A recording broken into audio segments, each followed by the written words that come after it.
ju si lexoni këtë lloj raporti të ri, po themi që është krijuar mes administratës së Donald Trump dhe Edi Ramës, që duket se marrëdhëniet janë komplet të ngrira. Më fal, ato kanë qenë të ngrira, nuk ka ekzistuar asnjëherë që ndonjëherë do të jenë të ngrohura dhe të dashuruara. Pra, kanë qenë marrëdhënie të cilët ose nuk kanë qenë asnjëherë marrëdhënie të cilët kanë sjellur ndonjë bisedë apo kanë sjellur ndonjë reagim apo një bashkëpunim, bashkëveprim me Shtetet e Bashkuara të Amerikës dhe linjës Trump.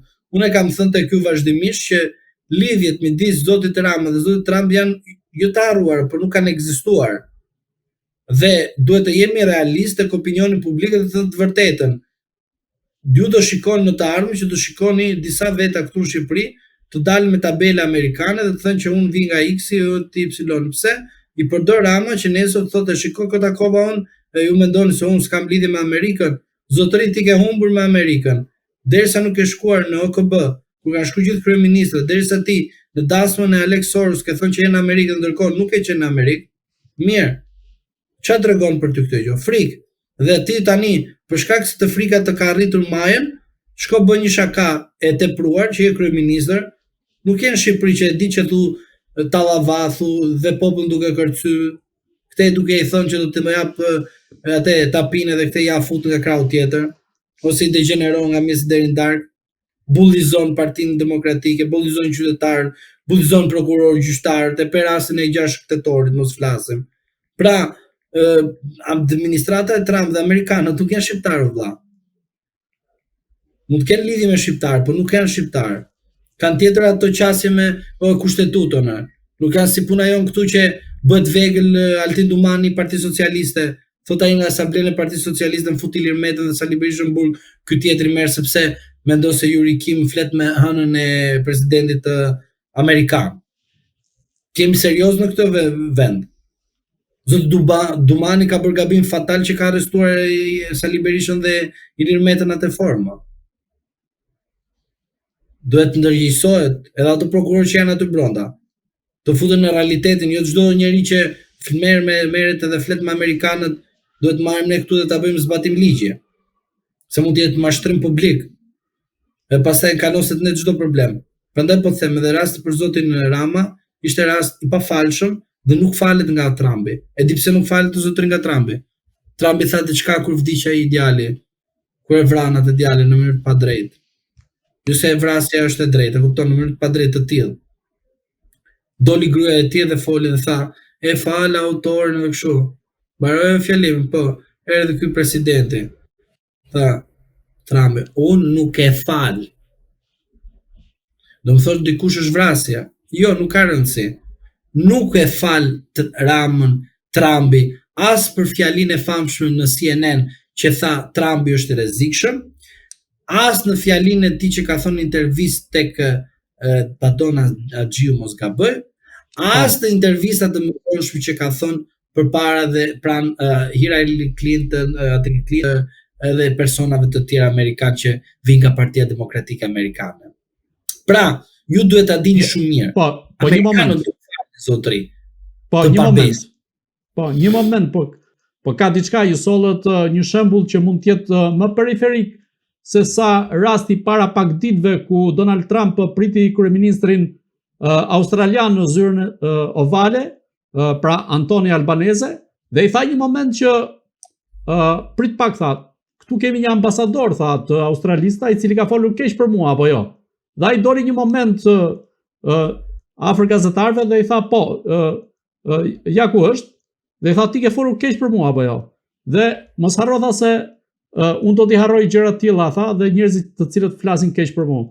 Pra në këtë rast nuk është se vlen shumë kjo teoria apo argumenti disa njerëzve që Trumpi nuk merret kryesisht me ata që flasin keq dhe janë anashkalon.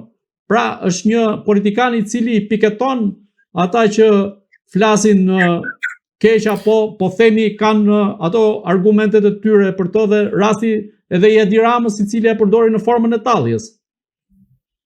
Po edhe njëherë e kuptove çfarë thashë edhe unë dhe ti ma solli si një fakte, por qytetarët nuk e din shumica e rasteve dhe shumë mirë bërë si fakt, se dhe mua më kishte ikur nga mendja. Por unë po ju them, zoti Trump nuk fal. Zotëri, Trump në 24 muajt e para, nga dita kur është emëruar dhe është betuar, po bën një agent ndërkombëtare, zotëri. Ai e di shumë mirë çfarë është thënë në emrin dhe kurrizin e tij. Ai e di shumë mirë çfarë ka thënë Edi Rama kundër tij. Ai di shumë mirë që tallja e Ramës ka ardhur si një tallje përbuzje. Dhe Rama mendonte që Partia Demokratike Amerikane do ta merrte në favorin e tyre kundër Trumpit. Dhe madje çfarë bërë?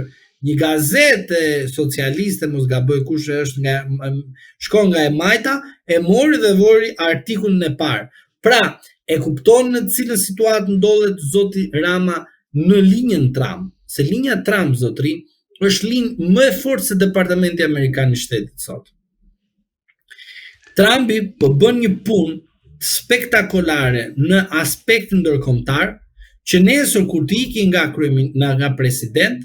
president që do të marri detyrën dhe vjen nga republikanët amerikanë të vazhdoj linjën e Trumpit, sepse Trumpi kërkon të lejë histori globale. Pra, me lindjen e mesme, me Europën, me Rusin, edhe në fund fare me Ballkanin Perëndimor. E pat rastin ju që zoti Grenev doli për Kosovën dhe i tha Albinit, Albini tha, në janar të 2025-s, Albini sot është kryeministri i Kosovës, as bëhet fjalë të jetë kryeministri i Kosovës. Prandaj, ju mos mendoni se ndërprerja e komunikimit të Shteteve Bashkuara të Amerikës së linjës Trump me qeverinë e Kosovës nuk do të ketë një impakt në Shqipëri. Dhe ka impakt në Shqipëri, po asnjëri nuk ka guximin të thotë, dhe ne kemi guximin të themi që do shpallen edhe do të shpallen vazhdimisht armiqt ata të cilët kanë punuar gjithmonë për të goditur presidentin Trump. Prandaj, unë them tek ju që zoti Trump nuk harron dhe përveç kësaj, zoti Trump është i mirë informuar, po ju a them me bindje të plot, absolute, për çdo gjë që ka të bëjë me interesin e Shteteve të Bashkuar të Amerikës që kalojnë edhe nga Tirana. Jam i bindur që ka njerëz që thonë që Trumpi nuk ka pse të merret me Shqipërinë, por mos harroni një fakt, sepse ne duhet ta themi dhe duhet ja përsërisim njerëzit. Ata të cilët sot në këto momente thonë nuk merret Amerika me ne, e bën sepse dje u merr ka Amerika me Biden, i vendos të Shqipërinë përpara. Sot që Shqipëria nuk qeka përpara nëpërmjet Rama përpara, disa analistë thonë që Amerika nuk ka pse të merret me ne. Po unë ju them këtë gjë dhe mbajeni në mend të sigurt e keni këtë. Në mënyrë absolute, zoti Trump ka në zyrën e tij të gjithë videot që tregojnë zotin Rama që ka folur kundër zotit Trump. Përveç kësaj, zoti Trump ka në zyrën e tij politikbërën shqiptare, mënyrën se si janë arrestuar proceduar politikanët shqiptar dhe në një moment të caktuar zoti Trump në një moment të duhur do të ftojë Ramën në një takim. Por takimi nuk do jetë legjitimitet. Do jetë si ai takimi i që tham, kush është ai ambasador që ka folur për mua dhe do ta ketë aty. Tani a do jetë takimi në një summit, do jetë takimi në shtëpinë e bardhë, po do jetë një takim diskreditues ndaj zotit Rama.